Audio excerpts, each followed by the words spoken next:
There are names in the world of true crime that everyone knows. Jeffrey Dahmer, Ted Bundy, John Wayne Gacy. But what if I told you there is a man who may have killed more than all of them combined?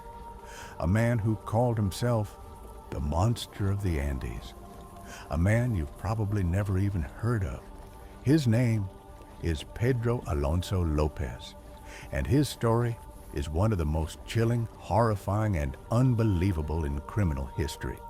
This is a story you won't forget.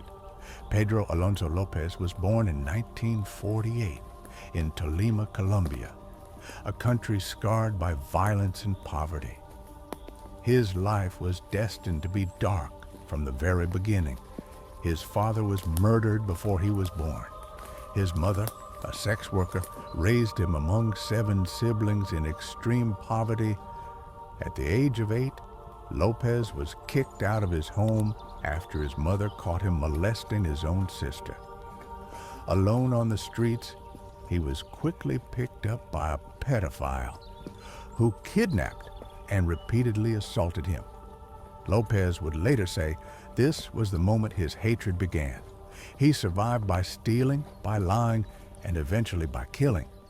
But his thirst for blood would not begin until years later. By his 20s, López traveled across Colombia, Peru, and Ecuador. He blended in with local communities, often targeting the most vulnerable, poor young girls who would simply vanish without a trace. At first, his crimes were isolated. He would lure girls away from markets, from their schools, even from their homes. What happened next was always the same. He would sexually assault his victims.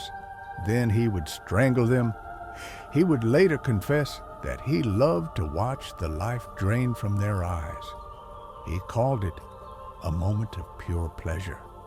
But soon, his killing spree accelerated.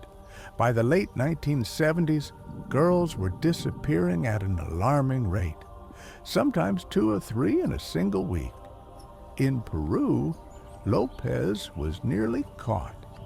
He was apprehended by a native tribe after attempting to abduct a young girl. The tribe wanted to execute him on the spot. They buried him up to his neck and prepared to pour syrup on his head to attract ants. But a missionary intervened and convinced them to hand him over to the police. But the police simply released him. There were no records, no consequences, and López vanished. Soon after, young girls in Ecuador began to disappear. It wasn't until 1980 that López was finally arrested. Police caught him while he was attempting to abduct yet another girl. They didn't yet realize they had captured one of the most prolific serial killers in history. At first, López refused to talk. But once he confessed, the truth shocked the entire world. Pedro Alonso López admitted to murdering over 300 girls. He even led police to a mass grave where they uncovered the remains of over 50 victims. He described in chilling detail how he would lure girls away, assault them, and then strangle them at the peak of his pleasure.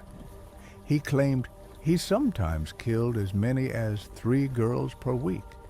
And the most terrifying part? Authorities believe his victim count may be even higher. You might think that someone who confessed to killing over 300 children would spend the rest of his life behind bars. But here's the most shocking part of all. In Ecuador, the maximum sentence at the time was just 16 years. López was released after only 14 years for good behavior. He walked out of prison, a free man. He was briefly committed to a psychiatric hospital in Colombia, but after just 1 year, he was released again. In 1998, he simply disappeared. Some say he fled to unknown parts of Colombia. Others believe he may have resumed killing under a new identity.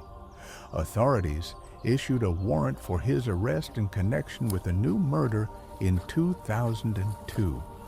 But Pedro Alonso López was never found. His current whereabouts remain a mystery. Is he dead? Or is he still out there watching, waiting? Pedro Alonso López is not just a serial killer.